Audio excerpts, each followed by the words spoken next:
Everybody, my name is Brian, aka the Sports Card Journey on Instagram, and I wanted to kind of hop on here, introduce myself. This is obviously my first video. I am new to creating content, but I wanted to give it a shot. I feel like I have some things to say about sports cards, sports in general. Maybe kind of just give some people an idea about what I do, what I look to do, and who knows, maybe it could help some people. Maybe it could give people an identity on lanes they're collecting. Who knows? We're just going to have some fun, kind of see how it goes, and see if I have something people want to listen to. Just to kind of give you a little background on myself, I grew up a lifelong sports fan. Huge passion for hockey, football, baseball. As you'll kind of see later in upcoming videos, my big lanes are the Bruins, the New York Giants. Yes, sad to admit, as the state they are in, and also the Boston Red Sox.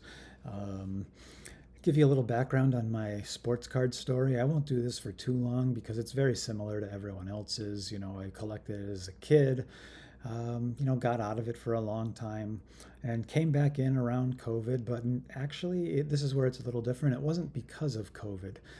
My wife and I were moving into our new home, and my parents, of course, the day we move in, decided that everything I've ever owned in my entire life needed to be dropped off in our living room that day.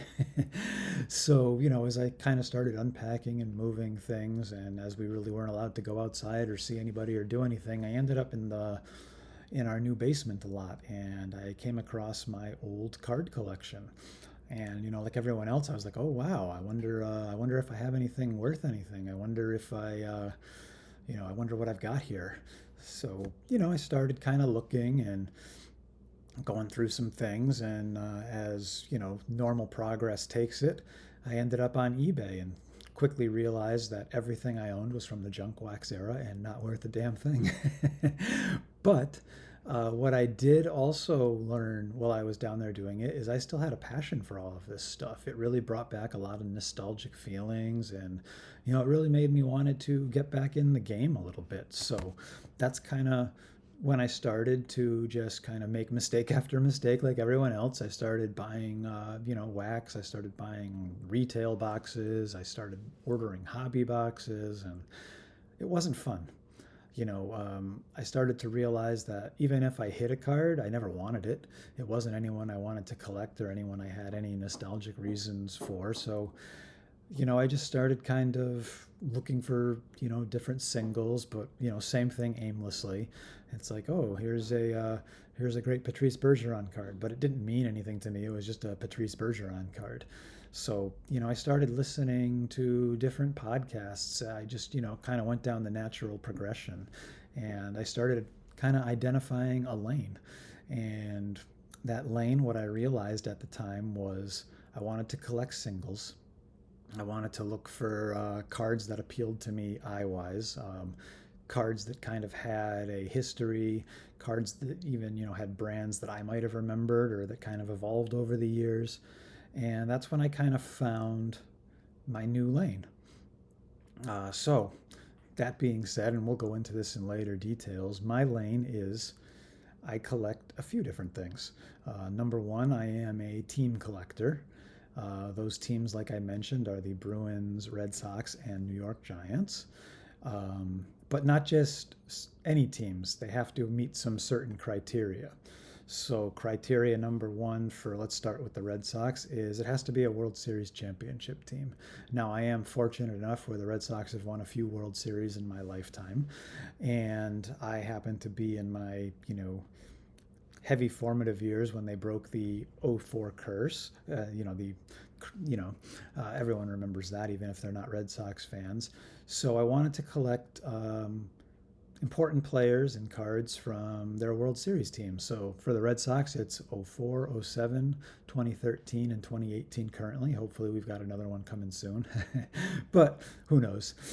Um, then for the New York Giants, I collect Super Bowl appearances, not just wins. And the reason I do that is because, football is kind of really, they play less games, the season's kind of short. Um, you know, you don't get to make deep playoff runs too often, just, with the way the format's set up and the single elimination and everything like that. So for the New York Giants, I have a small collection of, their Super Bowl win against the Broncos and Super Bowl win against the Bills, but I was very young against the Bills, so I don't really count that as, a Super Bowl in my lifetime. So my main focus is a Super Bowl appearance against the Ravens, which we won't talk about the final result of that one, but I have a strong connection to a lot of the players on that team. So I wanted to put something together just to kind of represent it. Then, of course, the two Super Bowl victories against the New England Patriots.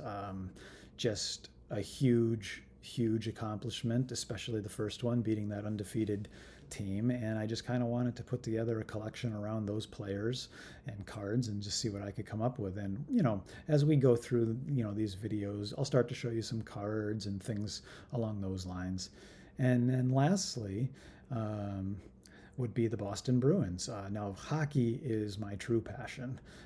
Most people can watch a football game of any two teams playing and just kind of be enthralled, and that's me with hockey.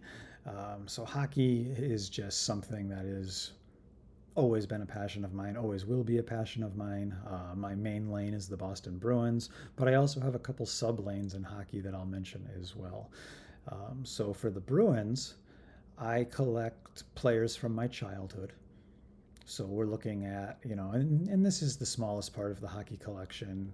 We're looking at people like, your Ray Borks, your Glenn Murrays, people along those lines, people that really kind of made me fall in love with the game, things along those lines.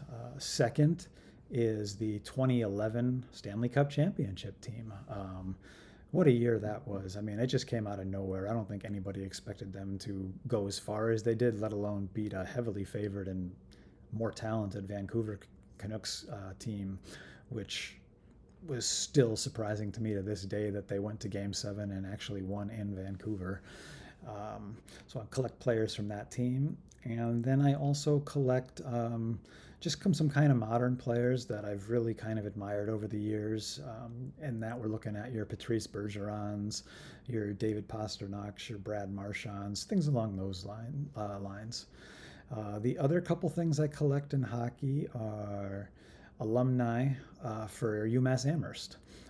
They were a college team that I really enjoyed growing up. I remember going to games with my father.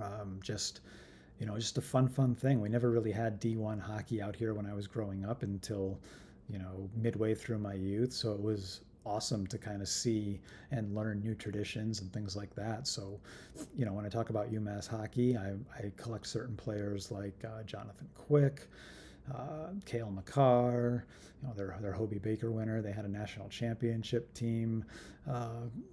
All as well. I collect Mario Ferraro, Justin Braun, a few others, Brandon Montour, and a couple others. And they're just guys that I remember who have gone on to have either long or somewhat successful or even Hall of Fame NHL careers at this point. So it's just kind of exciting to see how that program has kind of evolved and changed over the years.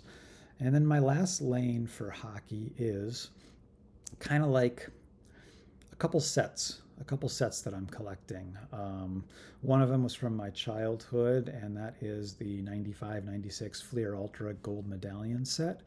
I just wanted to have a set that kind of encompassed the era that I grew up in. And Fleer Ultra, as you'll find, is probably my favorite hockey set of all time. And I wanted to really kind of commemorate one of my favorite inserts of all time there too, which is the gold medallion, and it kind of gives you a who's who of that era for the most part. Lastly, in continuing with that, I wanted another set, and I wanted it of a more modern era, and I ended up settling on the holotypes. The Holotypes is a kind of an upper deck flagship. It comes out every year now in their season one, in their series one product. They do 30 players a year, and once again, it's just kind of like a who's who of the modern era. I wanted to represent the era that kind of brought me back to collecting, so that's kind of what I'm doing with that as well.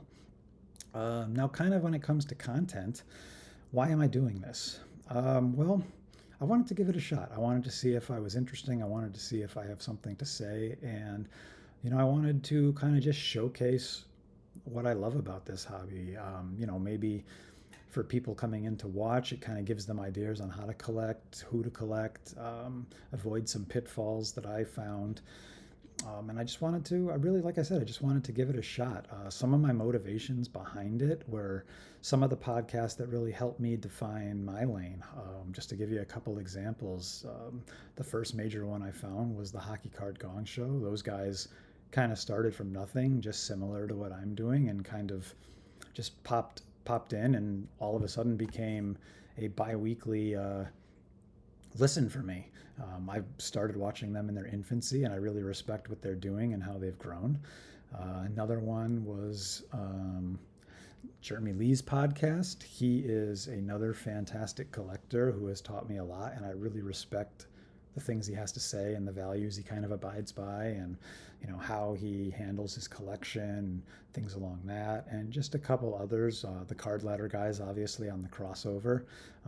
What a platform they've developed. I use it every hour of every day, it feels like. And the last one I wanted to mention was kind of Stacking Slabs with Brett. You want to talk about passion, that guy has it in spades. Just listening to him evolve, collect, transform, just look at what he's created. I mean, just, a multitude of shows and content. And the thing I love about all these guys is they're willing to talk. They're willing to have conversations with people, even people they don't agree with. And I wanted to do that. I wanted to give it a shot. I wanted to just kind of see where this goes. So I hope you guys kind of stick with me as I go through the bumps of learning how to do this, because I feel I do have something to say. And like I said, this is just going to be my intro, and we'll kind of go from there. Talk soon, everybody. Bye.